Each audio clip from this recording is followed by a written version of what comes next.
तो अब हम मूव करते हैं सेकंड न्यूमेरिकल की तरफ। इस पे हमें सिंपली एरिया का सिर्फ पकड़ा गया, क्वेश्चन सेम है तकरीबन। डिटरमाइन एवरी नॉर्मल स्ट्रेस ने क्या क्रॉस सेक्शन में फाइंड आउट करनी है इसका जो नॉर्मल स्ट्रेस कोई चीज़ है सारी 15 kP की हमें फोर्स मालूम हो गई है इसमें। kP का मतलब होता है किलो पास्कल, ठीक है। फिर देन ये एरिया डिफरेंट है बस के 4 इंचज़ का एरिया, यहाँ पे 1 इंचज़ का ये क्रॉस सेक्शन के ऊपर सारा हमने फाइंड आउट करनी है इसकी चीज़ें, ये कितना एरिया बनता है। तो इसके लिए सिंपल सा फार्मूला आप यूज़ करेंगे।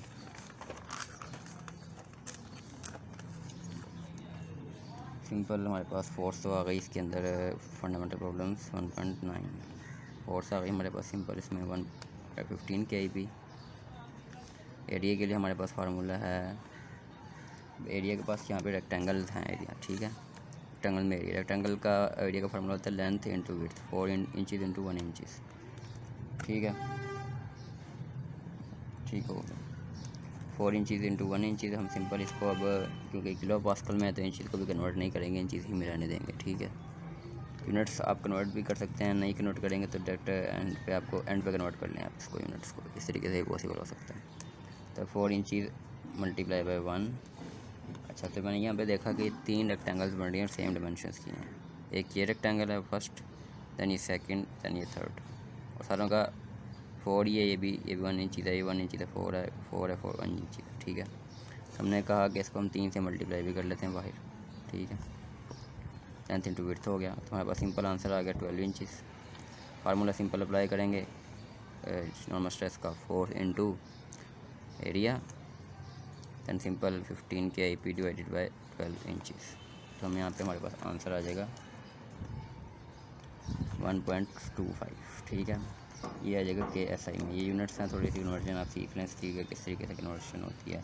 kP डिवाइड होंगे इंच के साथ तो KSI में आंसर जाते हैं, ठीक है। ये सेकंड क्वेश्चन हो गया। इसके बाद थर्ड की तरफ मूव करते हैं। क्वेश्चन सिमिलरिटी ये है काफ़ी हद तक। थर्ड में उसने पूछा है हमारे से कि determine the normal stress develop in the point A B. Points के ऊपर उसने फाइंड आउट करने का कह दिया कि ए पॉइंट पे फाइंड आउट करनी है, दैन बी पे करनी है, दैन सी पे करनी है, ठीक है। फार्मूला वही है, फोर्स डिवाइडेड बाई एरिया, ठीक है। अभी हम पॉइंट ए पे देख लेंगे। पॉइंट ए पे जो फोर्स अप्लाई हो रही है, जो बाहर की तरफ आउट हो रही है, वो है हमारे पास 3 इंचज़, ठीक है। 9 kP ये तो बी की तरफ मूव कर रही है ना, यहाँ पे एक से आउट मूव हो रही है, वो 3 kP फोर्स। और इसका हमारे पास जो सा डायमीटर दिया हुआ है इसमें 0.5 इंचज़, ठीक है। 0.5 इंचज़ का डायमीटर है, तो इसको हम वही वाला फार्मूला लगाएंगे π/4 d², ठीक है। क्योंकि सिलेंड्रिकल शेप है इसमें π/4 d² फार्मूला अप्लाई होगा। तो सिंपल हम पॉइंट, अब ये ऐसी प्रॉब्लम है, फंडामेंटल प्रॉब्लम 1.11 है। तो इसके लिए फोर्स हमारे पास से ए पॉइंट पे जो सी हम लिख लेते हैं 7, 3 kP फोर्स आ गई है हमारे पास।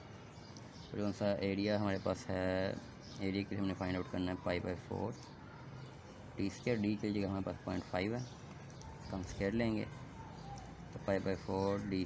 हम यहाँ पे 1 का स्क्वायर देख लेते हैं क्या बनता है, कैलकुलेट कर लेते हैं पाई के साथ, ज़रा देख के इसका आंसर निकाल लेते हैं।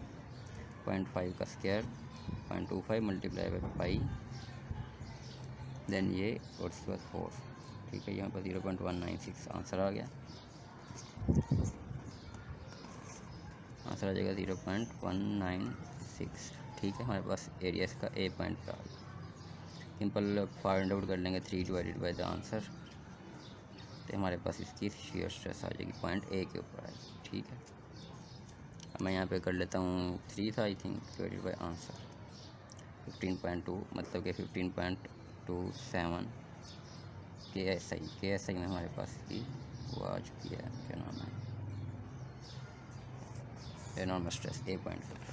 दैन इस तरह हम देख लेते हैं यहाँ पे बी पॉइंट के ऊपर। बी पॉइंट के ऊपर थोड़ी सी चीज़ फोकस करनी है आपने कि बी पॉइंट पे जो सी फोर्स 2 अप्लाई हो रही हैं, एक 9 kP की, एक 8 kP की, ठीक है। तो बेसिकली हमने ये देखना है कि 2 फोर्सेस ए पॉइंट पे भी अप्लाई हो रही थी, मतलब 3 kP जो फोर्सेस है वो आउट हो रही थी, 9 की इन हो रही थी बी में।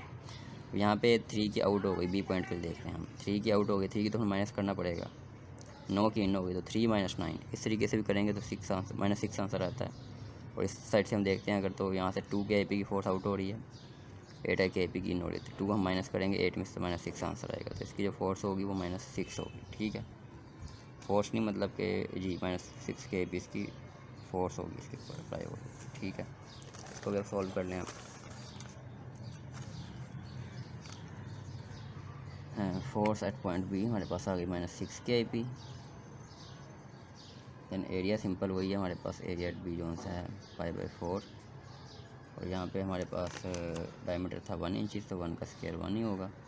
दैन π/4 सिंपल हम फाइंड आउट कर लेंगे, π/4 ये हमारे पास क्या आंसर आ जाएगा 0.7853। दैन हम सिंपल -6 को इस आंसर से डिवाइड कर देंगे तो हमारे पास इसकी नॉर्मल स्ट्रेस फाइंड आउट हो जाएगी, ठीक है। -6 डिवाइडेड बाय आंसर, तो इस तरीके से हम करते हैं। तो ये -7.6, ये डायरेक्शन की वजह से इसका मतलब कि ये आंसर माइनस में आता है हमारे पास। ये जो से है ये नॉर्मल स्ट्रेस की फाइंड आउट हो गई हमारे पास। और ये भी एक चीज़ फोकस रखनी है कि जो सी ये स्ट्रेसेस हमारे पास डेवलप हो रही हैं, ये हैं टेंसाइल स्ट्रेसेस। ए पॉइंट पे और सी पॉइंट पे होंगे, क्योंकि ये हम टेंसाइल मतलब एक चीज़ को खींच रहे हैं एक दूसरी तरफ, हम इसको मतलब लंबा करने की कोशिश करें, टेंसाइल स्ट्रेसेस होंगी। और जो सी बी पॉइंट पे अप्लाई हो रही है, दोनों फोर्सेस इन हो रही हैं, ये हमारे पास कंप्रेसिव स्ट्रेस होगी, ठीक है। एक ये चीज़ ध्यान में रखनी है, इसी वजह से ही माइनस में आंसर आया हमारे पास। अब सी पॉइंट पे सिंपल है, फोर्स उसके ऊपर वही है जो यहाँ पे हमने देखा कि 2 KIP की फोर्स अप्लाई हो रही थी, 2 KIP की ये फोर्स थी, तो ये 2 KIP की फोर्स अप्लाई हो गई यहाँ पे। और सिंपल हमारे पास एरिया जो सा है सी के ऊपर हमने वही फाइंड आउट करना है, 0.5 वाला एरिया आ जाएगा, π/4 0.5 का स्क्वायर। यहाँ पे हम आंसर देख लेते हैं, पहले भी सॉल्व किया हुआ हमने। एरिया 0.196, AC आ जाएगा 0.196, इसे हम डिवाइड कर लेंगे, इसको हम सिंपल डिवाइड करेंगे 2 के साथ, बल्कि 2 डिवाइड करेंगे इसके साथ, ये थोड़ा सा रॉन्ग हो गया, 196। तो इस तरीके से हमारे पास ये क्वेश्चन सॉल्व हो जाएगा। Thank you.